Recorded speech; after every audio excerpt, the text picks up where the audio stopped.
Dr. Mathew McDougall is the founder and CEO of Digital Jungle, a digital marketing agency helping Western organisations to target Chinese audiences. He's been involved in the Chinese internet and media industries for more than a decade. Dr. McDougall also founded Sinotech Group, a social media analytics and consulting company. His books include The Chinese Social Media Universe and The Chinese Search Market.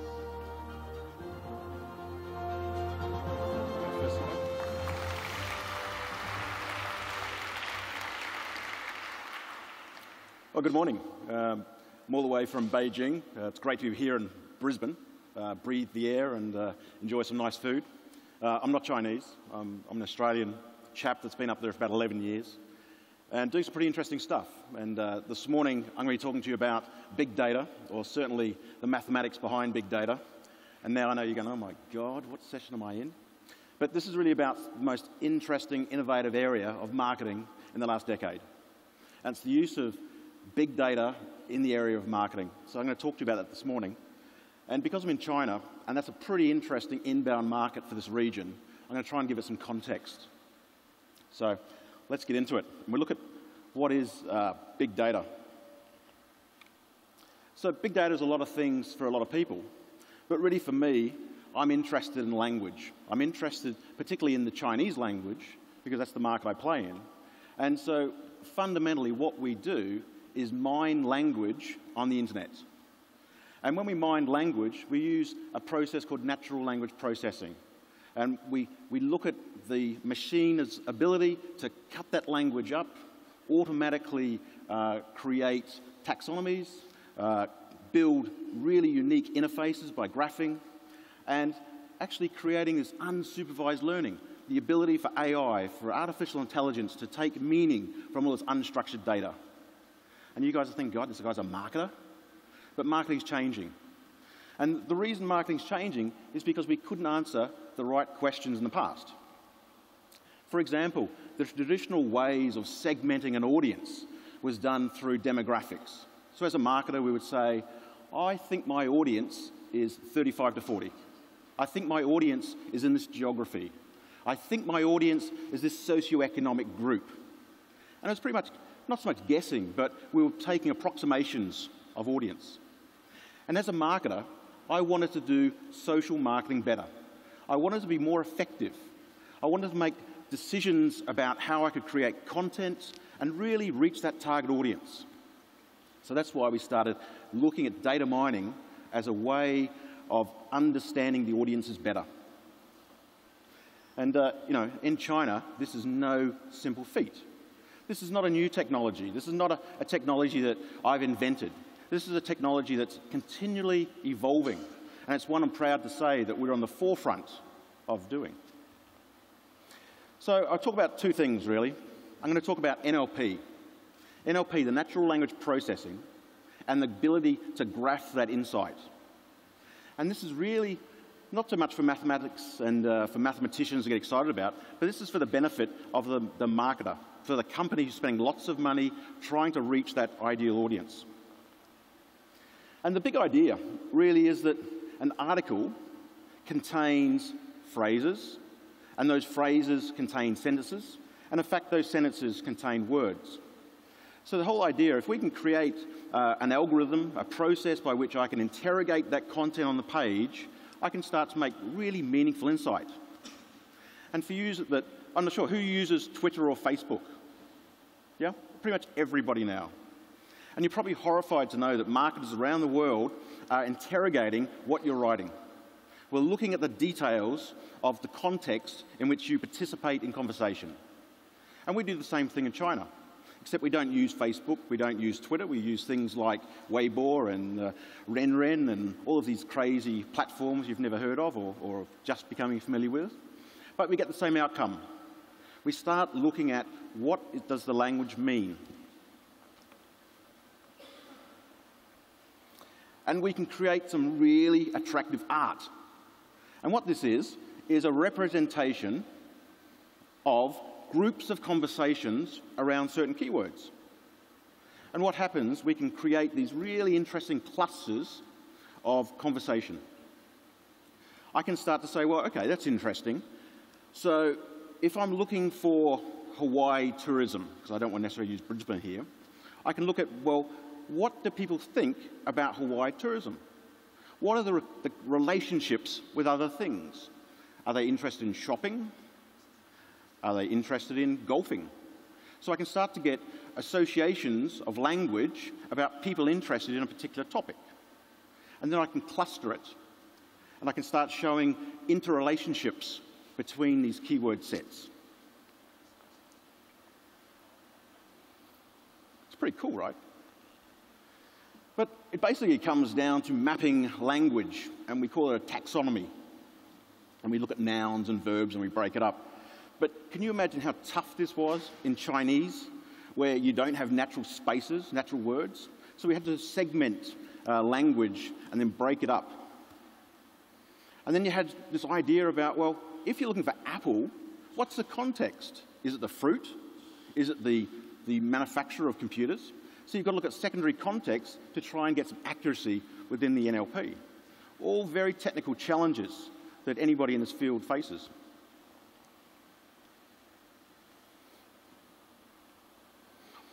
And the really cool stuff is relating it now back to the marketer, back to the company that says, okay, well, how do I use that in an effective way?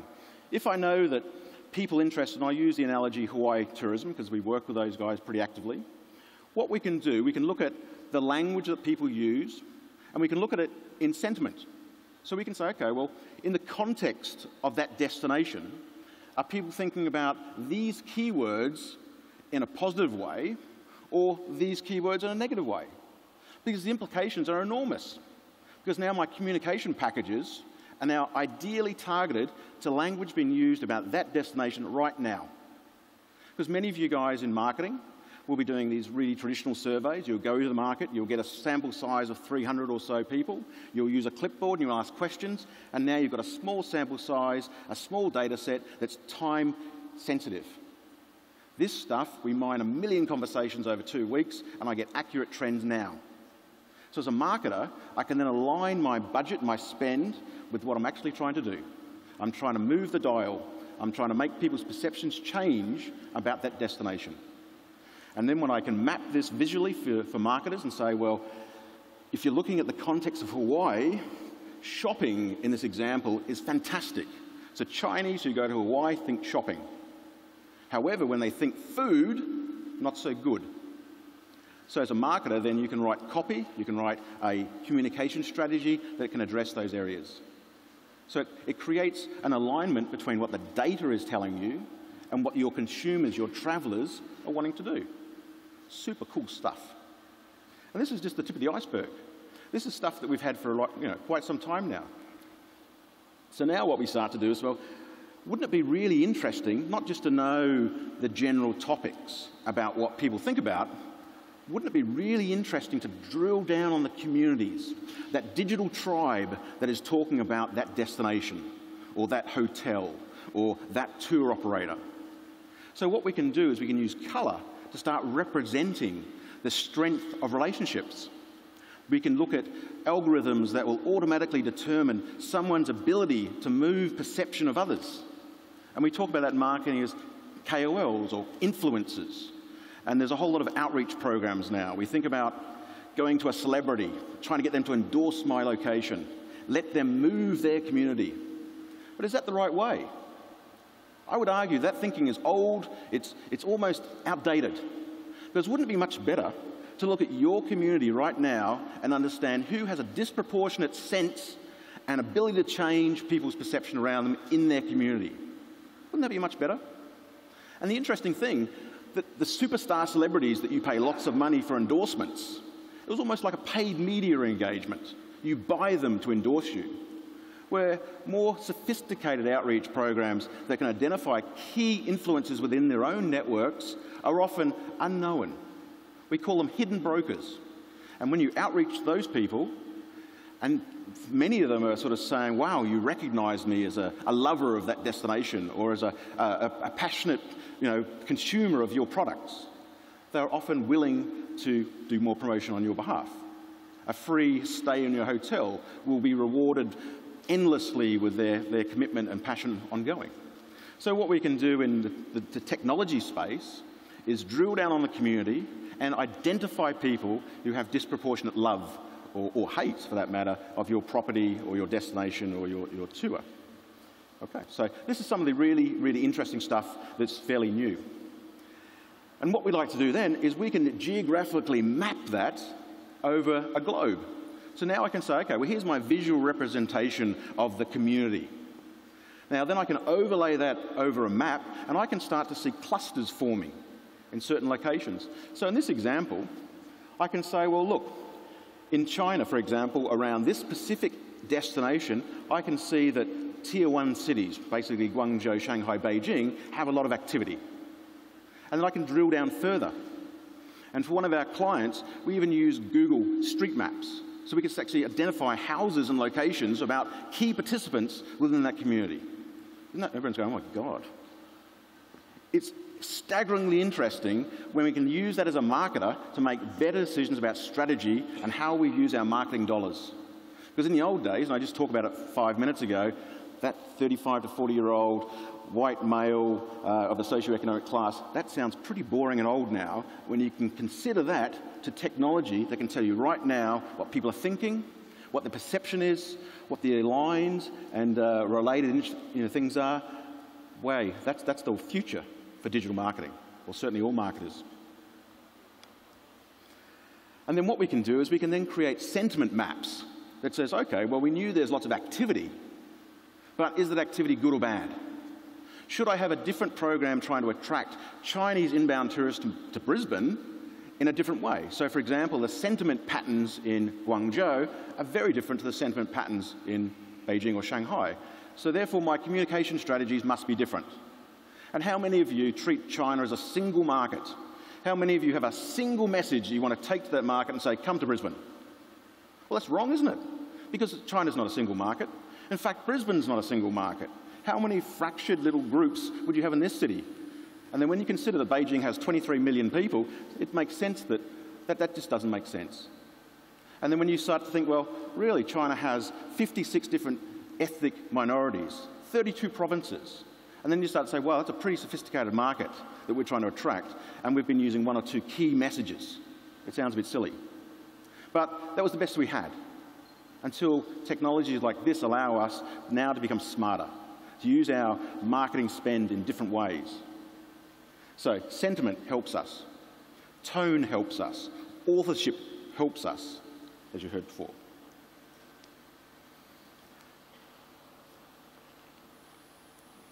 And this is really interesting, because a lot of the work I do is I'll go to a destination and they'll tell me proudly how well they're doing in social marketing. They'll boast how many fans and followers they've attracted. So we do an audit. And we audit against that ideal archetype, that persona that the destination has identified. And most often, there is a misalignment between the thousands of fans that has been spent lots of money acquiring and that ideal persona. And then when you think about it, it makes sense, because a lot of the marketers have said, well, we need fans, we'll create a competition, we'll invite bloggers, they'll write, go back to the home markets, and we'll become famous. And then when we do an analysis and we work out that it wasn't the FIT traveller that was actually following you, it was the university student because they wanted to win a free trip to Brisbane, it didn't actually add much value. So what we do is we reconcile that ideal traveller, that connected traveller, with actually who your fans really are. And then we have to create a process of mapping. Well, if this is where you want to go, this is where you are, what's the types of stories and conversations that you need to use to attract that right audience? And it's a real balance, because you need a quorum around your account in order to make it trustworthy, to make it believable, and all those sorts of things. So you've got to get that balance right. And there's no real magic number except a quorum. So what we do is we use all of that really cool technology that allows me to mine data, allows me to extract the key terms, all of that really interesting stuff, and we can start to segment that population. And we can tell you with some accuracy who that ideal archetype is for you. It's pretty scary stuff, because we can say that it's mostly a male biased. They live in a certain region or area. We can tell you what they're interested in. We can tell you what they don't like. We can tell you who their friends are typically going to be like. And with all that real good, interesting consumer insight, we develop these archetypes, these profiles. Because once we've done that, we understand their interests. So if you're a marketing organisation or you're a destination like Brisbane, you start to identify, well, what do the Chinese really passionately love about Brisbane? What are the things that they identify with Brisbane, or not? What are the locations that you compete against? And I can tell you there's a lot of locations you compete against. So what are the benefits of that location against this location? And again, when I come to destinations and I ask them to tell me your story, why are you interested in developing this region? What makes you unique, and what would make a Chinese traveller come to this place? And often than not, a lot of the unique propositions that are put forward are not that unique. I'm sorry to say. There's a lot of countries with large open spaces with beautiful air and nice beaches. So you're competing on the world stage against travellers that are becoming more sophisticated.